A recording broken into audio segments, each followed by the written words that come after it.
What up, gamers? Fencer here, and today the Book of Boba Fett has been released. And because of that, I want to give my thoughts on the first two seasons of The Mandalorian, since it serves as like the introduction for the show.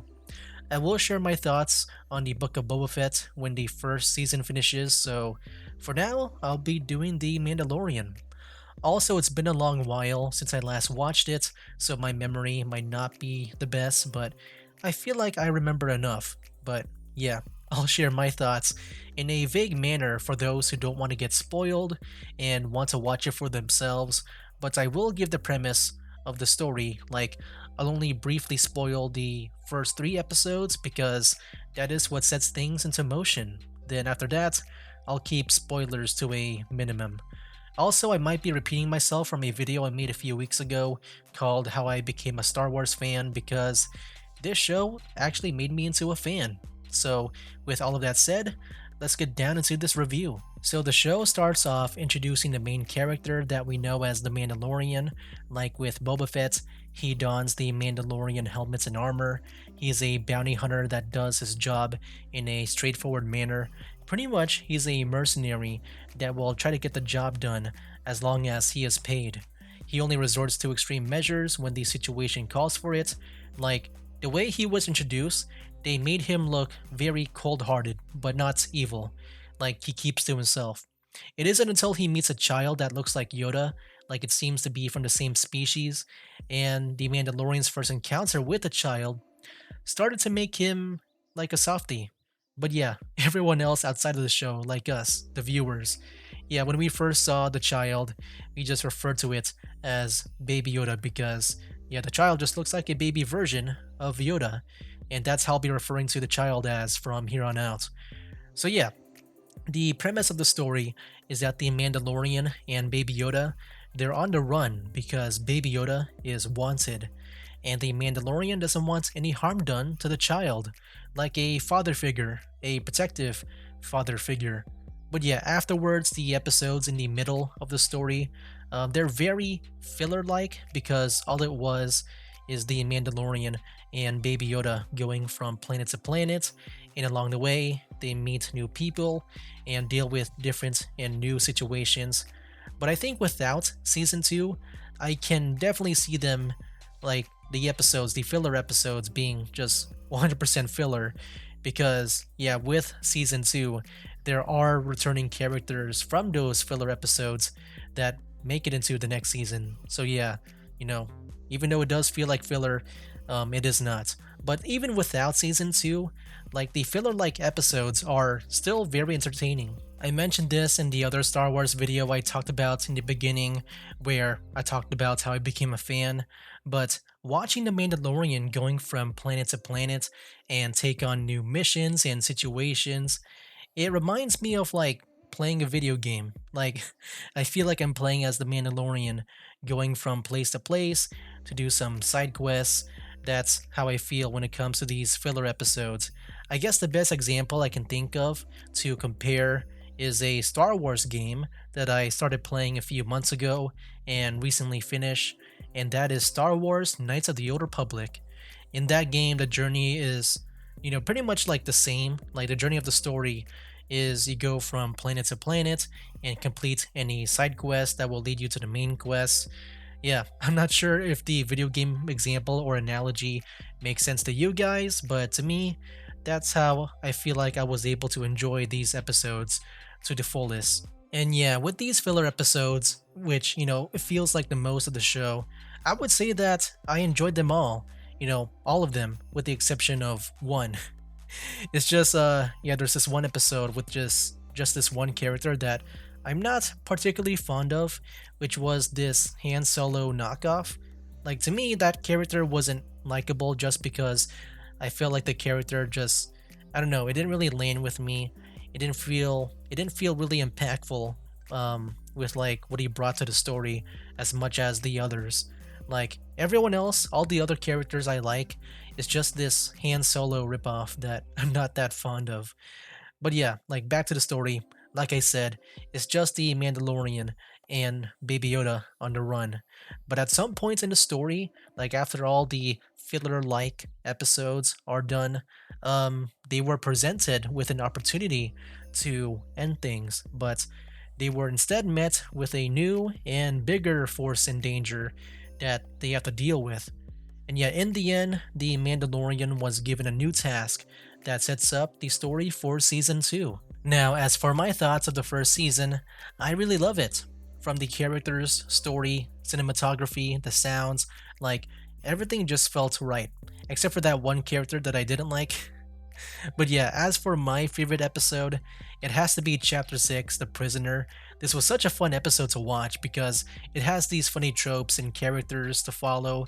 Like, you know, I just think it was very entertaining from beginning to end. I especially like how the Mandalorian was depicted as a hunter or a slasher villain near the end, where he was acting all scary like while hunting down these people that he wants to hunt down. But yeah, it's just really great. I guess the only thing I would have liked to see more of or changed is more of the bounty hunter side, like the stuff before the Mandalorian met Baby Yoda. For me personally, I like mercenary type characters because I enjoy role playing as them in video games, just taking on quests to earn money and all that. But yeah, in general, this was probably the best representation for the Mandalorian. Like, I don't think they need to spend more time on that. That's just my personal, want. Um, but also, I would have also liked to see another character live because they died in the show. I won't say who for spoiler reasons, but there's this one robot character who died that I would have liked to see as the Mandalorian sidekick. Like, I feel like with their skills, they would have grown to be compatible with each other in combat, like how the Mandalorian and Baby Yoda were. But that's just me. I just feel like they could watch each other's back very well. So yeah, those are my thoughts on the first season, and now let's talk about the second season. For the premise of the second season, the Mandalorian basically tries to accomplish his new task that was given to him at the end of the first season, and that's pretty much all I want to say about the story because I feel like this season is the one that shouldn't be spoiled because if you're a huge Star Wars fan, like if you watch the Clone Wars cartoons or Star Wars Rebels, or even if you watch only the original Star Wars movies, I feel like this season does a lot of things that will most likely satisfy you. Like, especially at the end of the second season, I feel like longtime fans will just appreciate themselves that they've been a Star Wars fan for such a long time. Of course, I was nowhere near on the level of satisfaction because, yeah, it was only through this show that I became a Star Wars fan. Once again, watch that video I mentioned in the beginning if you want to know more about that. But yeah, the stuff related to the Clone Wars cartoons and Star Wars Rebels, I didn't have the same excitement as everyone else because, yeah, this was my introduction to the franchise. Like, when two particular female characters from the cartoons appeared, I saw everyone online freaking out, and I was just really confused on why.